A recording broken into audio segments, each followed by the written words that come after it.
Hello, welcome to the Alone Show. I'm your host, John Alone. In this episode, don't have regulars, because reasons, obviously.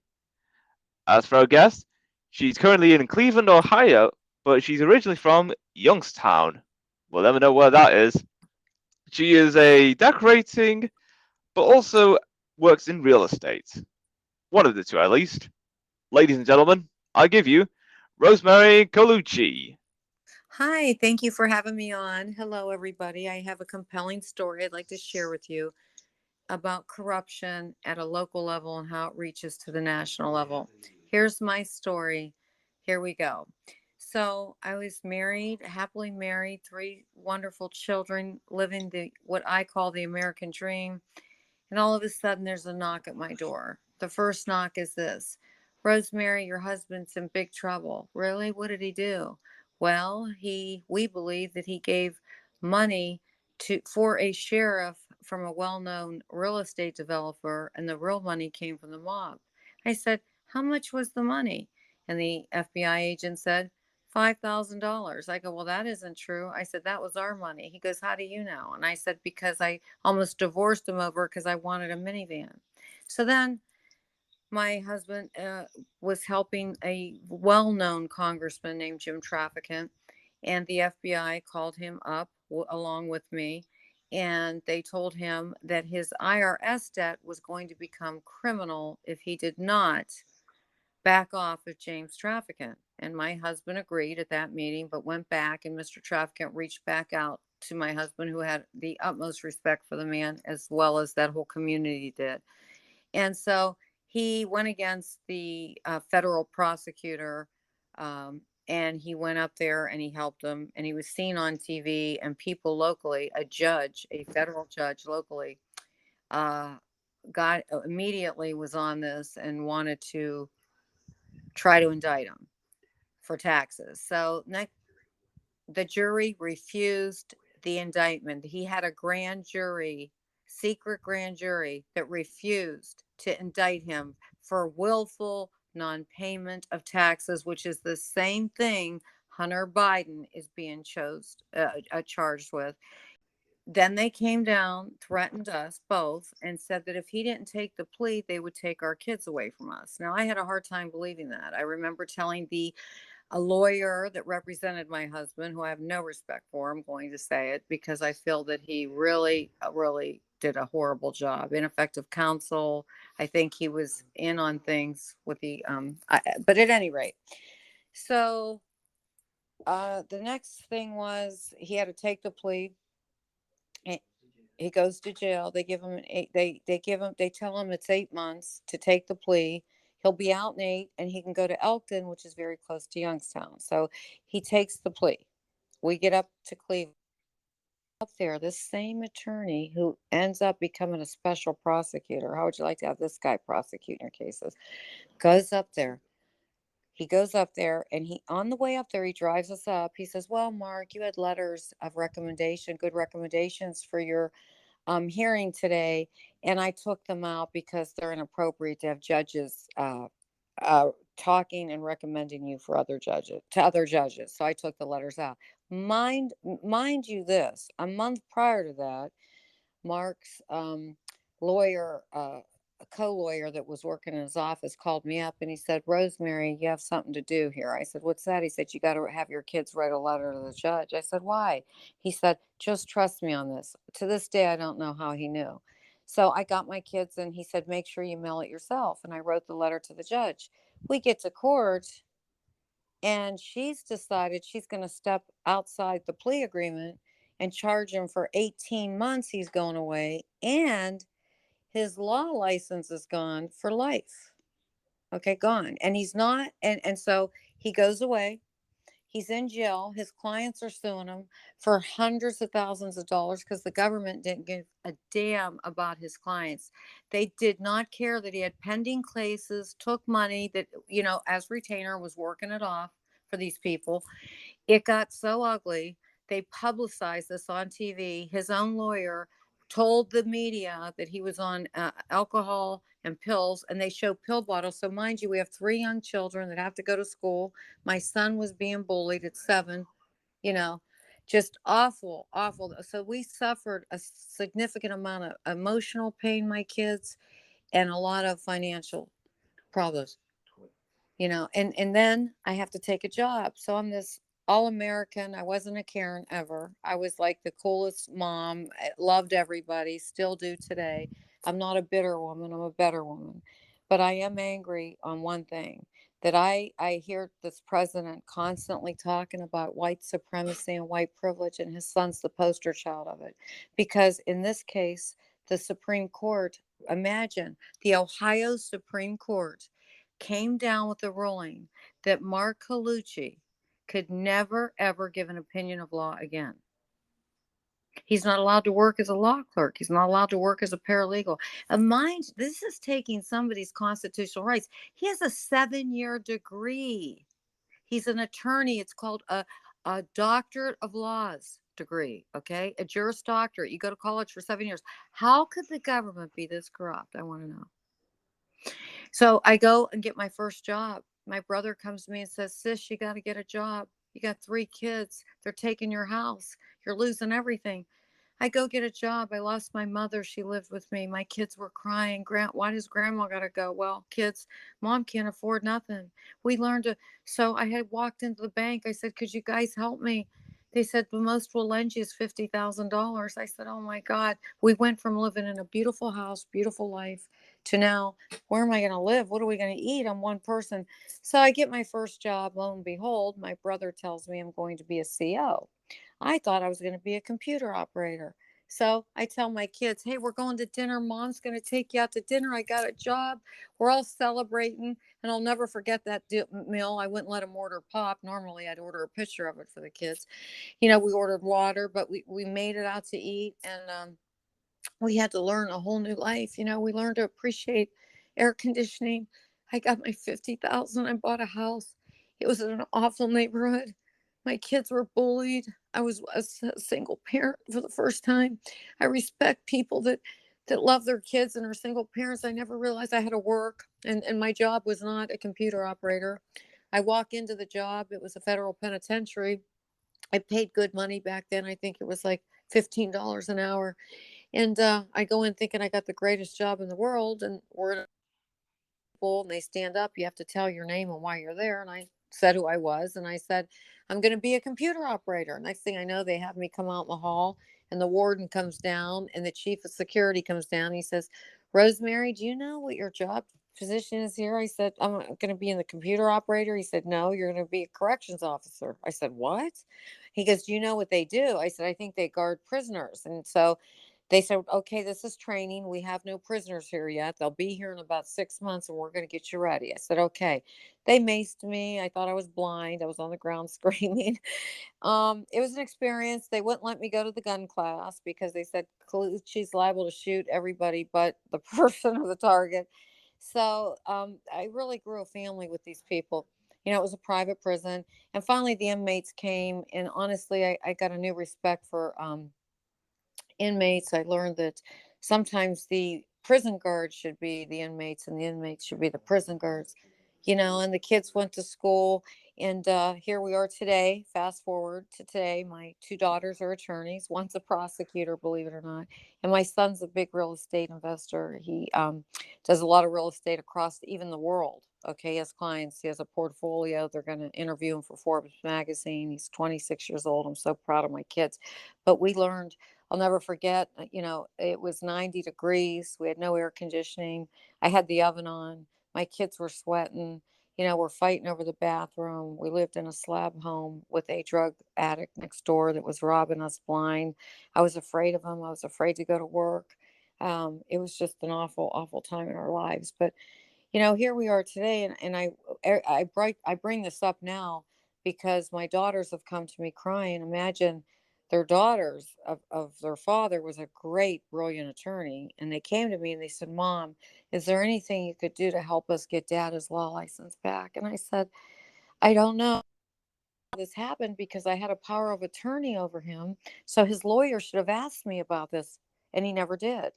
And the funny thing about the lawyer is after Mark went to prison, the lawyer had represented we're going to call it a bag man for the prosecutor of Youngstown, well, Mahoney County. The Mahoney County prosecutor had a bagman, and the bagman was this guy's client. So the same lawyer that represented Mark represented this other fella. And this guy went to jail for a long time. And the community in Youngstown was not happy about that because the other guy that was tried for the same thing walked free, and this guy got a long sentence for being a bagman, right? So next thing you know, when Mark's in jail, guess who gets out of jail? The bagman. So, not too much. There's only 1% of appeals that get overturned in this country. This one happened to get overturned, so I never bought that story either from the same lawyer. So here we are today, and that's my story.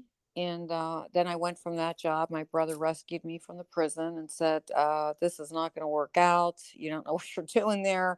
The inmates love me, and what you see on TV is really what happens in penitentiaries. I love those. I have to tell you the truth. I met people there that were up there for murder, drugs, trafficking, RICOs, 20-year sentences, life sentences. And I'll tell you what, they were the most, because I respected them and I learned something out of that. And I'll never forget the big king of the place, of my pod anyway, said to me, "Colucci, you don't want to be at work tomorrow." And I said, "Why not?" And he says, "Well, it's going to be a bad day here." Well, me being naive, I didn't even know what he meant. So I said, "Guess what? I'm off tomorrow, but I'll see you guys when I get back. Now behave yourselves." And I left, and I was wiping the tables off. And I'll never forget the same inmate called, like, flipped his, fingers, and called another inmate over and said, "Do you see Officer Colucci over here? She's wiping off the tables. That's your job, not hers." And I respect for what goes on. I mean, in that aspect, these are inmates that are supposed to be hardened criminals, And so one gave me a letter one day and said, "Born, I really need you to call my mom." He said, "I'm 21 years old. I'm in here for 25 years for RICO, for selling drugs and conspiring." And I said, "Oh, geez, your mom she doesn't know where you're at?" And he said, "No." So I did the right thing I was supposed to do. I felt bad for the kid, and I went to my captain, and I said, "This poor kid gave me a letter." Next thing I know, they grab him, they put him in holding. He looked at me, I looked at him.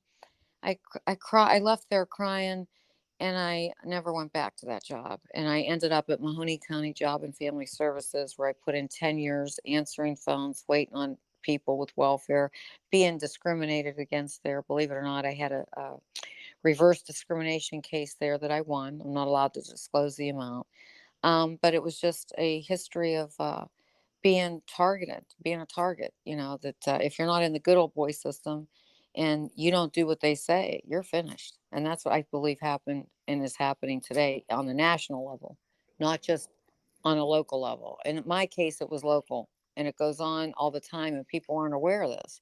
But it's even going on today on national levels. I mean, look at Joe Biden's son, same crime.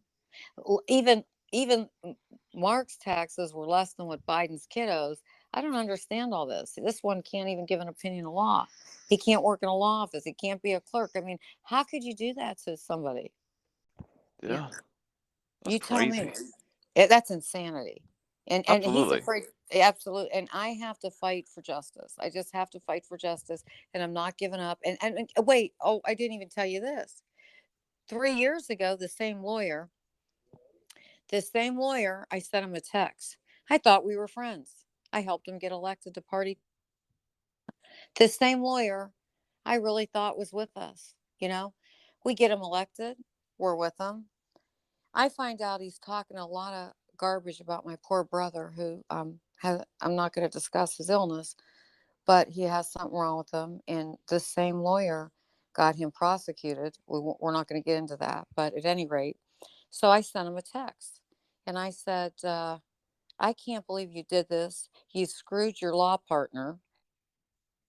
Can't believe what an evil, wicked man you are." I said, and furthermore, I said, if it's the last thing I do, I am going to get the Secretary of State, Frank LaRose, and I'm going to get petitions to get you disbarred, because you should not be an attorney. That was my text. I ran it. I did. And you know what happened then? I got a call from my landlord. Rosemary, are you okay? I said, yeah, why? Are you in Youngstown? Yeah, why? Well, you had some visitors today. They want to talk to you. I go, who are they? Well, they're from the Attorney General's office. For what? She goes, I don't know. There were five guys here. Now, mind you, I'm 5 feet tall. I weigh 119 pounds. And the only crime I've ever committed in my life, honestly, was a speeding ticket. Okay. So I don't know what. Now, thank God, I have my first daughter's a lawyer. So I call her up. I said, Jenna, somebody's looking for mom. There's five people from the attorney general. She goes, what? What, mom? What are you talking about? She goes, let me call Westlake because that's where I reside, the county I reside in. So she calls Westlake police, and they sure enough tell her, we want to confiscate. There's a warrant for your mother's phone. And she said, for what? And they told her it was for this lawyer. And she goes, you've got to be kidding me. So then my daughter proceeded to say, well, okay, we're going to cooperate. You can come get her phone. Next thing I know, SWAT is at my door. The attorney general's lawyers here. He's making me sign documents. They took my phone. And if I hadn't met a real honest lawyer in Cleveland, Ohio, just by passing, he managed after 6 months to get my phone back so that I could have a peace of mind. And that just happened 3 years ago. Same lawyer.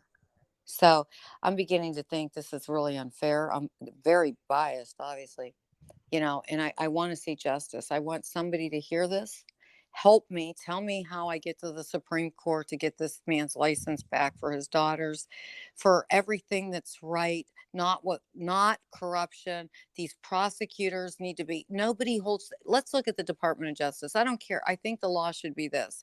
If you're a Democrat and you're holding office, then the Department of Justice needs to appoint a Republican as the head. If you're a office, then the Department of Justice needs to consider being a Democrat because they've weaponized the DOJ. So if I call the DOJ, this guy's so connected. The Supreme Court, I mean, let's think the Attorney General's a Republican. This guy's was a Democrat. So how's the Republican? You want to know why? Because they went to school together. And that's okay. It's the good old boy system again. No matter what side of the party you're on, they're all the same. But how do I fight my justice? That's why I want my fight for justice. I think that my daughters have a right to have a law practice with their father. He went to college for 7 years and he can't work in their office and give an opinion, or they're going to tell their clients, hey, my dad went to jail for not paying taxes. So that's where we're at. And that's why I'm here. And hopefully we can get something done with it. Yeah, absolutely.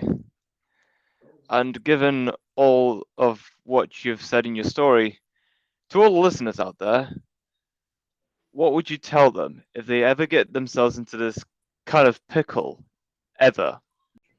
I got to be real honest with you. Uh, in a pickle like this, how do you, this wasn't a pickle, this was a setup.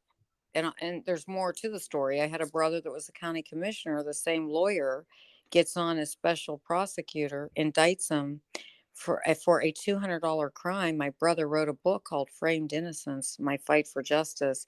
They denied his. This was 20 years ago. They denied. He's 77 years old with an illness. He's a Christian man, and the lawyer wrote today on the order to restrict him from being, not a pardon. He's asking just for, imagine going to Lorraine for 8 months on a $200 crime as a county commissioner. He didn't commit the crime. It was fixed all the way up to the Supreme Court of Ohio for him too. And guess what? He today finds out that, and he's been fighting. He spent $110,000 of his own money for his fight for justice. He wrote a book called Framed Innocence, the Frank A. Lordy story. Same guy, same lawyer. So I mean, that's his story to tell, not mine. But at any rate, there's a lot of corruption in government, and unfortunately, and it starts at the local, and here we are at the national. And when I see this president, the former president, and you're me, what do you think I'm thinking, whether you like him or not? I'm beginning to wonder. I really am. Whether you hate this guy or love him, I really don't care. But I'm here to tell you that I'm beginning to wonder about our government. I really am concerned about the American people. travesty, the real criminals are sitting with black robes on, are sitting in positions of power, and nobody, they think they are the law. They think they're above the law, and no one challenges them because they can't. Because if you do, you get your phone taken by the attorney general to silence you, to make you think you're crazy. That's Wow. very unfortunate. Yeah. Yeah. So all I got to say is this. I think that we, the people, need to form. My goal would be to start a GoFundMe page and start a page for people like myself called We the People. And we're going to go after people like this, because if we can't have the Department of Justice on our side, if we can't have the law on our side, who's on our side? Who's there to fight for innocent people? Willful non-payment of taxes is not criminal. And are you ready for this? He was paying them. He was trying to pay him. Then the government started stiffing up on him, telling him they wanted 10,000 a month from him. And I'll never forget telling the government they've waited the death out now. How did they ever think? And oh, and by the way, his sentence, he had to pay all the taxes back. Now, here's what the IRS does to you. Here's what crooks they are. It's called extortion. So if your debt isn't paid and you're making monthly payments, they add on $1,000 for interest and penalties. How you ever going to get caught up? You're not. That's extortion. That's our government. They're extorting people every day. Look at Rita. Let's take the Rita taxes. How many people on your show can honestly say they're disgusted with Rita? That's another tax. How many taxes? I mean, this is our government. They're taxing the heck out of us. Look at inflation. Look at the grocery stores. You can't even get a cashier. No cashiers. Higher prices. Bag your own groceries. Pay yourself. Get out. Go. More money. There's something really not right about America. And I'm an American. I'm Italian. I'm proud of my culture, my heritage. Today, I'm seeing people say a Christopher Columbus is this and that. They're taking the holiday away. I'm just sitting here watching back and saying that the people that want to rewrite history, the people that are the real criminals in this world, I hate to say it, is I would tell people that if you have something, and you feel like I feel that you've been really wrong, you all you could do is get on shows and podcasts with good people like you that let people tell their story and try to get help, or you have to do the inevitable. You have to pay, believe it or not. You could actually pay as high up as the President of the United States to get your charges dropped. You heard Yeah. it here. Yes, you can. There's a fee. There's an amount. There's an amount. That's how corrupt our government is. It goes all the way up to the White House. I know it for a fact. So if you get in trouble, you better have a lot of money. If you don't, you're screwed. And that's why prisons are packed today. A lot of innocent people have gone to prison. There's a lot of criminals in prison. But the real criminals today aren't just people that kill each other or people that really commit crimes. It's the white collar criminals that get away with it. And those are the people in the courts, you know. Wow. So that's how I feel, and that's my story. And I hope to God somebody hears this and wants to join my fight for justice, and maybe they have a story they want to share, and we could all get together and figure out how to start We the People and get people like Mark his license back, because they shouldn't have taken it, and corrupt lawyers shouldn't have a license. They just shouldn't. If they can't uphold the law, and their job, a lawyer's job, is to uphold the Constitution of the United States and to make sure everybody gets a fair trial. That's their job. And this, in this case, this was everything but. This was a big fix. This was, we're going to get this guy. And then he ended up with mental illness, and he never bounced back. He came out of prison with a do rag on and saying he was Islam. He really, really, he was a genius mentality. They broke him. They literally broke him. And it's a sad story. It really is. The man is just a broken man. That's all I could tell you. And I Yeah. hope somebody hears this and can help us fight for justice, because this is wrong. And if it happened to me, it could happen to you. If they took my phone, they could take yours. They could mess with you. And I'm just a little girl from Youngstown, Ohio. Youngstown's a small town. Wow. Think That's about it. sad. Yeah. Yeah, 40,000 population right now in Youngstown. Used to be a booming city. Unlike Cleveland. Cleveland's huge compared to Youngstown. And even in a big city, I'll tell you what, I got to respect Cleveland, Ohio. They had people go to jail for that were white collar criminals, and they didn't put up with it here, and I got to respect it. So I have a much more respect for the Cleveland courts than I do for Youngstown, Ohio. I could tell you that. Yeah, absolutely. So I would tell people to do their due diligence, make sure you know who your prosecutor is, make sure you vote, know people, get to know them, know who's going to be tough on crime. you know Find yourself a lawyer. They're like insurance policies. You hope you never have to use them, but you might need one. Find the best you can find. They're out there. They're and you got to find them, because in this case it was just the opposite. They thought they were friends, and they weren't, and it was business only, and it's become personal now. To me, it's personal, I'll be honest with you. And I'm not bitter over it. Adversity breeds character. But I'll tell you, it was a lesson in life that I will never forget. It was, I best time I could remember learning to appreciate my tennis shoes, because they were white and I didn't want to get them dirty. So I've learned my story isn't going from rags to riches. My story was going from riches to rags. But at any rate, I'm still the woman I am today. I did a jail ministry. I went and preached to women in jails to try to help other women become strong. I was a wonderful mother. The best gift in life was being a mom for me. I love my children and their children, and that's what life's all about, is family. I love my siblings. We're a close family. We're Italian. We love each other. We love hard. We may get mad. We don't stay mad, but we're human. We're Americans. We're people, and we're just like everyone else. But unfortunately, they went against us. So that's where I'm at. That's my fight. That's my story. Wow. And that is quite a story indeed. Well, do you have any advice for me? Well, yes, actually. Okay.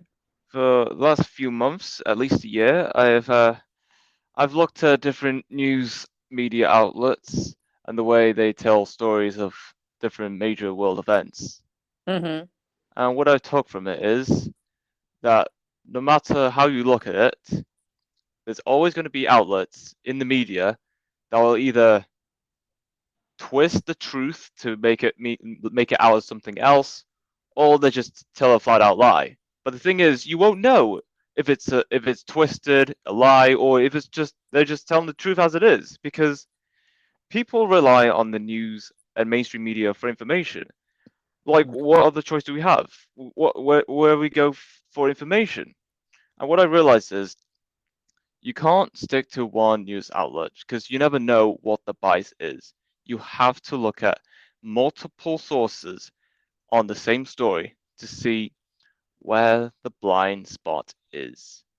And of course, with a lot of major events, it is awful how society has really come down to, especially the with COVID, the various war regimes that's been going on the past 2, 3 years, and Well, other tra if I can interrupt you, you're not going to believe this. You're not going to believe what I'm about to tell you. So buckle go, up. go on. COVID-19. First of all, this is how corrupt our government is. Are you aware that H1N1 is SARS-1 and COVID-19 is SARS-2? H1N1 hit our country in 2009. My kids got it from a packed plane, landed from Florida. Same test, same quarantine, same symptoms as COVID-19. Okay. We had to quarantine the whole bit, 14 days, all of us. Long story short, 200,000 Americans died from COVID-19. If you believe Tony Fauci and viruses do mutate, where's COVID-19 today? Yet they sent it to China, and China did let it out, but this virus started in America. And I'm sick of the cover ups for the presidents. It's BS. Obama destroyed America. You heard it first. I hate to tell you that, but he did. A lot of cover ups in Washington. That's a That big one. yeah. You know what? I've never realized the origins of COVID.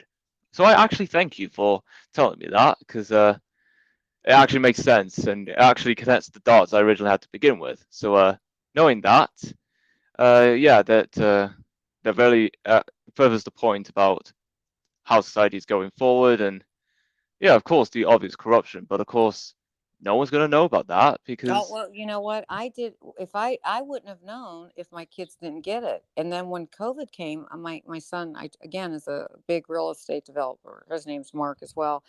I mean, an investor's realtor. He works for Keller Williams Citywide. Anyways, this kid was selling a condo. I had no idea who I'm on the elevator with. He took me to the showing. I go with him. I help him occasionally. You know, I'm mama bear. I'm always going to be. I don't care how old my kids are, but I went with him. And this guy's on the elevator here. He's an infectious disease doctor at the Cleveland Clinic. And guess what he tells me? How did you know about H1N1? I said, my kids got it. He says, well, let me tell you something.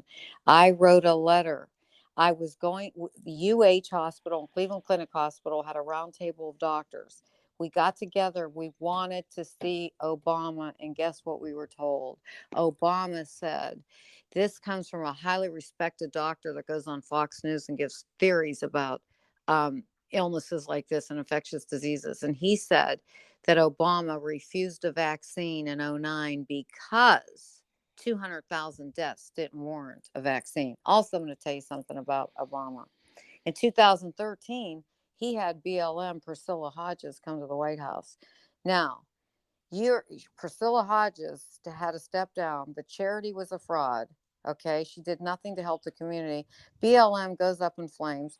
Why didn't Obama help the police? Why did he pick her? I'll tell you why. She herself, in an interview, said it was rich white men that funded this.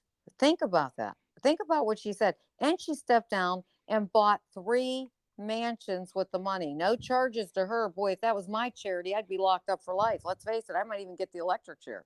But she gets away. wow, that's crazy. And I can't hear you right now, so I think they know too much, apparently. And Meet the Press had the former president on, and he said, out of his own words, that there's people serving 22 years, 20 years that weren't even at January 6th. And my theory about January 6th is, wait, what makes you any different than a cop car, a cop building? Why is it that all our government, like all these other government things that went up in flames, that was acceptable? But when the 5 deaths in the courthouse in the Capitol, that everybody went crazy. And you're right, you said the most important thing. You're a brilliant man. The news media, let me retract one statement. People, do your research. What you said is exactly right. I watch all the stations and they are tainted. If you watch CNN, oh my god, they ain't reporting half this stuff. Matter of fact, people in Cleveland, Ohio didn't know that Cleveland, Ohio went up in flames from BLM. I had to send a guy a picture. Where were you? I said, yes, they were here. They came here. There were manholes, and they said that's where the money was. These people got paid. They were strong. They organized with Tim Cook, who's still in Washington with Obama. Tim Cook is the head of LGBTQ and the CEO of Apple. Why are those two still in Washington? Why did LGBTQ? How did they get into all this? See, people think Obama's so great. Obama, and I hope one day all this comes out, because the way the country's going, we're in terrible trouble. We're in terrible times. The youth, hey, I live my life, but my grandkids, their kids, they don't have a chance if we don't turn things around and turn it around quick. They don't have a chance. They're trying to rewrite history. It's all wrong. It's out of hate. None of this is right. We're Americans. We need to unite. This is awful. This isn't right. What the news media is doing is spilling hate. They're making people strongly dislike each other even more. You got Republicans and Democrats that can't get along. I say we start something new, revolutionary. We, the people, we pick better candidates. We try to get along. We be in the middle, not have, maybe start another party. This isn't working out. It just isn't working out. It's getting worse. The hatred's building. And unfortunately, Washington, they get paid big money to do what they do. The American people, that, they could afford inflation. We can't. Each household is $4,700 a year more. So with that, how are people supposed to get that 4,700? So crime's up, everything's up. I mean, it's just getting worse. So our leadership has weakened our country. I think it's an elderly abuse to have this man as president. I really do. We all know he has dementia. It's very unfortunate. I'm not making fun, but no way would I make fun of anybody. But it's the truth, and the truth got to be told. This guy should not be our president. He should not be able to be able to look at, we have American hostages in Israel. What's this guy doing? A month ago, he sent $6 billion, claims it was for humanity, to Iran. I don't believe any of the government. I don't believe their stories. I don't. Not anymore. Not after what happened in my life. I don't. But I got to tell you, your advice is 1,000% spot on.